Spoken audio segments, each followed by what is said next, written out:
Puñalen, Trabajo Sucio, daukagu gaur eskuartean, Enekoren lehen novela, eta lehen novela bat gauza asko oso ongi egiten dituena. Historia kontatu, maitasuna kontatu, mendekua kontatu, gizartearen erretrato bat eman, eta belaunaldi oso baten kronika egitea. Jendeari asko gustatuko zaio, eta asko harrituko da, eta asko unkituko da gauza asko birgo goratzean. Nola bururatzen zaizu eta nola eragitzen duzu marroi honetan sartzea eta idaztea? Bueno, egia da, hasi nintzenean, ez zela hau izango, hau buruan neukana, ideia buruatu zitzaidanean. Lehenengo ideia izan zen, gure garai horietako, asteburuetako gauak edo pixka bat plasmatzea, ez? Ohituta gaude horrelakoetaz irakurtzera, baina beti oso modu subjektiboan ezkortasunetik, ez? Informe polizialetan oinarritutako informazioa eta hortik historia montatu edo erretratu bat eginez movida horietan edo parte hartzen zuen jendeari buruz.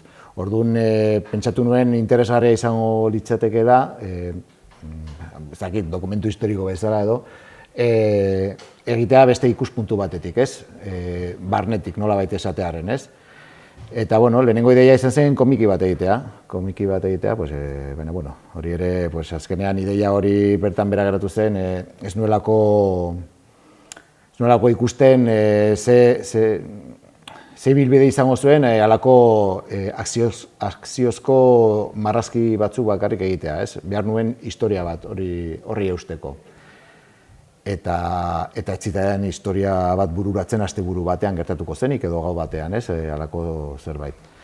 Hortikan abiatuta, denbora luze batez proiektua edo geldirik egon zen, baina buruan noizean behin edo bergogoratzen nuen ez, horrekin zerbait egin behar dut. Azkenean bururatu zitzaidan novela beltz bat egitea, eta aipatu ditudan gau horiek edo, eta hori biltzen zen jendea edo, hortikan edo pertsonai bat hartzea, eta hori izatea novela luze baten, urte luzez luzatzen den novela baten abiapuntua izatea.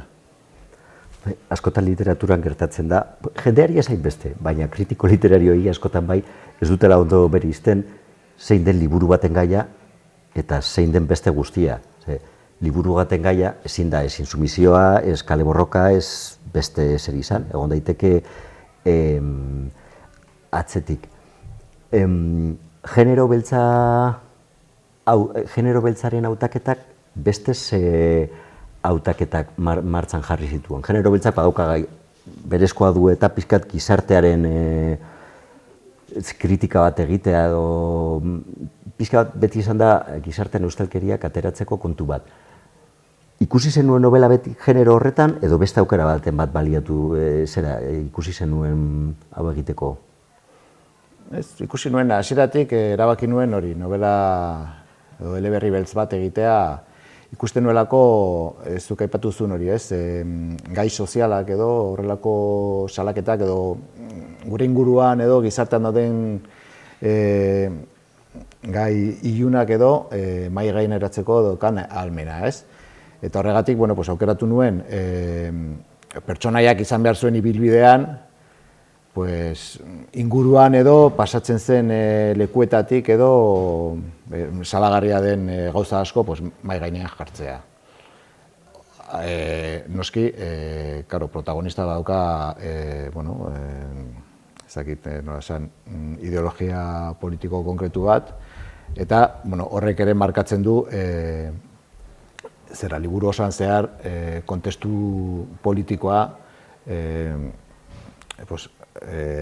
zenbait alditan edo agertzen dela, pixka bat kontestu emateko historia guztiari. Bakizu nik irakurri nuen lehen alditik esan izun, nire ustez ekartzen zuen eta ekarri behar zuen gauza oso bat zala kalea.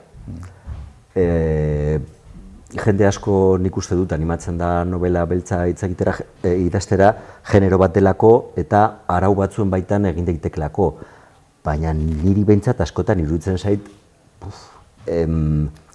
kale gehiago beharko luketela, eta nik esango nuke zure kasuan ikusiko dut gauzetako bat da, bai, hemen kartzela agertzen denean, hau da kartzela, ez da klitxe bat, ez da agertzen denean lapurtzen hori bada. Ze mailan daude? Bueno, liburua kontatzen duena fikzioa da, historia bat, pertsonai bat asmatuta, eta bere ibilbide bat guztia dela fikzioa, ez? Baina, bai oinarritu dela gauza, hori, kontestu politikoan, agertzen diren gertaerak eta hori, eta bueno, asko dago egitaz, hor agertzen dena liburuan, ez? Adibidez, protagonista insumisoa da, eta gartzela hartzen dute, eta elkartzen dut honen zoria edo, honen patua edo, bere garaian nola intsumisu batzuk edo dispertsatu zituzten, ez? Horitariko bat, Navalkarnerora eraman zutena, Toñin izan zen, okerrez banago. Orduan, honi paper hori eman dio, tokatzen zaio intsumisoak dispertsatzen dituztenean, eta bera da Navalkarnerora iristen dena edo, bidaltzen dutena, ez? Hortikan aurrera, gartzelan gertatzen dena, ez dauka zer ikusirik, uste dut. Bai, galdetzen izu, zen nire ustez, jendeak eskertuko du. Ni, batez ere, asmo bat neukan hau irakurtze, hau idazterakoan, asmo txiki asko nituen, baten bat igual ondiegia, baina azkeneko asmoa neukana eta transversala dela zen izatea errealista. Osea, ez nuen idatzen nahi fantasmada bat, ez? Eta liskarretan eta hori ni asko neurtu dut sinesgarria izatea. Ez da izango tipo bat 40-ren aurka eta ostia bat jasan gabe joango dena etxera, ez? Bat biren aurka, bat hiruren aurka, gertatu daiteke horrelakoak, ez? Eta orduan, zentu horretan, ni errealismo hori eman nahi izan diot. Behin genero beltza hautatuta, ari asko zabaldu zenituen ere. Bai. Lapurretaren motiboa, talde ezberdinak, ze delinkuentziaren parte batek nola zabaltzen dituen beste galetara eta nola legez kanpokotasun horretatik legezkotasunera eta margen horietara nola pasatzen den, oso ondo, nik uste dut oso ondo kotatzen duzula eta jendeak esango dela, bai, ala izan behar du. Nola edo zergatik erabaki zenuen hainbeste zabaltza edo, ez da, Dios, oso ondo egin duzu. Eta beti hasieratik eduki zenuen anbizio hori edo idazketak eraman zintuen? Bai. Prostituzio, oso ondo agertzen da. Bai, nik uste dut, tramak berak eskatzen zuela gauza guzti horiek ondo erakustea, ez? Azkenean, gauza ezberdinak sartzen dira jokoan, hasierakoa prostituzioa, baina, droga trafikoa ere, beste kontu batzuk. Nik uste dut, azkenean, historiak berak eskatzen zidan pertsonaiei halako historia bat montatzea, alboetatik, ez? Gero, guztia edo, sinesgarritasun bat izateko, enkajatzeko ongi historia osoan, eta azkenean, horrelako jendea eta ez ditugu inoiz lagun izan, ez gara ibili horrelako giroetan, pero egia da tamalez, egon garen leku batzuetan, kointzitu dugula horrelako jendearekin, eta hori ikasi duzu pixka bat, zein den beraien pentsaera edo nola funtzionatzen duten, ez? Azkenean, espazio bat konpartitzen duzunean, ikusten duzun jokabidea, ikusten duzun baloreak edo balore eza, eta, igual, hortikan, hartu nuen ideia, igual, erretrato horiek egiteko, ez? Pertsonaiena. Bai, eta gero egia da, gu ere hasi egin ginela kalen gauza batzutan, baina gero ere beste jende bat, txalapartan adibidez, zuzen ere, argitaratzen zebilenelako kontuak, peperri liburuak zeuden eta guk ere ikusten genuen. Proxeneta droga trafikatzailea, aldi berean salataria ez dakiz zertan sartuta, eta hori sala eta hori ere Nik ez dut unibertso bat asmatu, gauzak hori biltzen dira, hor nahazten dira, gauza guzti horiek. Hasieratik ikusi zenuen trama horretan,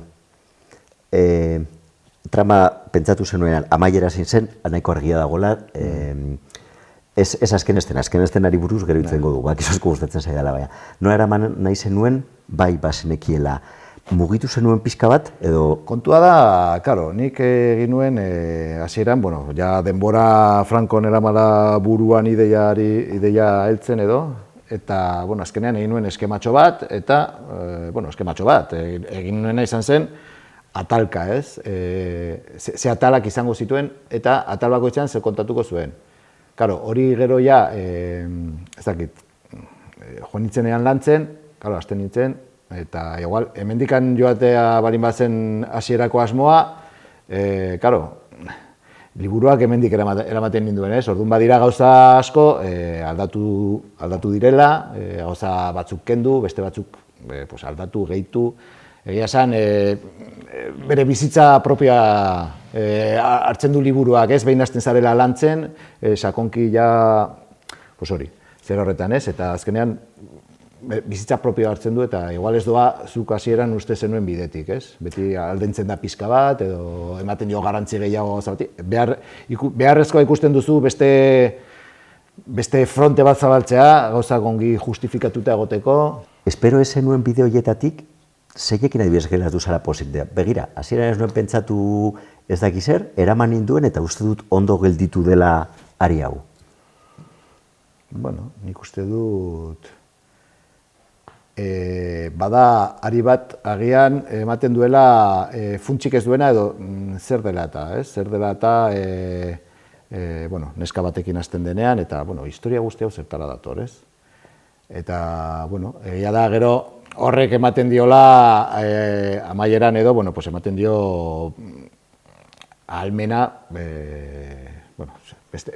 bide bat heltzeko, ez? Aitzaki bat zeukan, baina indarra ematen dio, zera... Ez dut ez ere esan nahi. Zaila da hitz egitea ezer kontatu gabe, ulertzen?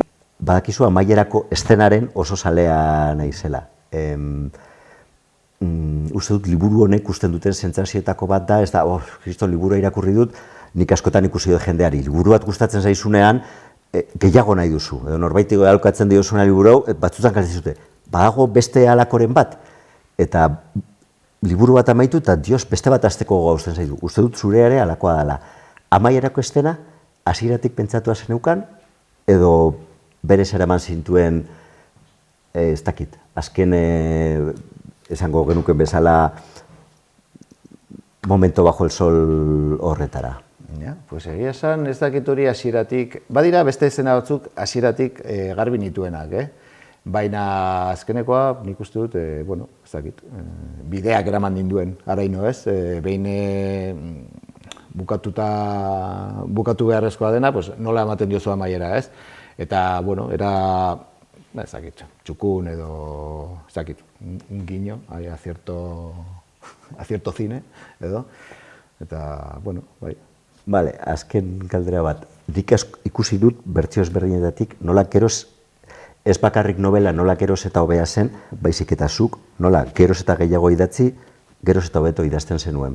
Engantzatu zaitu, egon daiteke beste zerbait, edo hau da barruan zeneuka liburua? Gustatu zait, naiz eta luzea izan den eta asko kostatu zait, momentu batzuetan, esan zenuen, benetan, ze buelta emango dioten eman dio 50.000 buelta eta ez zait ongi geratzen, ez?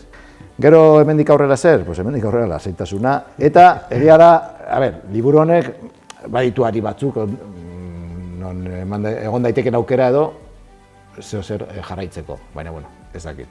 Eta ez dakit hau egingo duan, ez da jarritza, baina historia ikusi zaitut ere. Eta zerbait egiten badut ere, egon daiteke aukera, beste zeo zer pentsatzea, novela beltza gustatu zait, pero egia esan,